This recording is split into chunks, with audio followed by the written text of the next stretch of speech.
So guys, ito po yung unit natin. Ayan, from Summer E-Bike po, V8. Ayan po siya. So dito guys, ayan, kung makikita po natin, naka-throttle. Ayan siya. And yung ating pong digital panel. Nandito po yung ating pong high and low beam. Ayan siya, may busina. And yung ating pong left and right signal light. So nandito po yung brake natin guys. And meron din po tayong foot brake sa gilid. So eto guys ha, meron tayong mini fan. We also have here our crown light and yung ating pong automatic wiper. So ayan siya guys, yung ating pong unit na si V8. So eto guys ha, naka 800 watts na po tayo dito.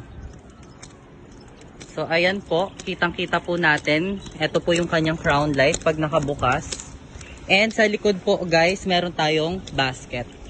And also guys, meron tayong compartment po dito ha. Ayan, may compartment po tayo. And naka disc brake na tayo dito. Ayan po. 3x10 po yung ating pong gulong and naka tubeless tire na tayo dyan. Ayan, also front basket. And ito po yung itsura niya.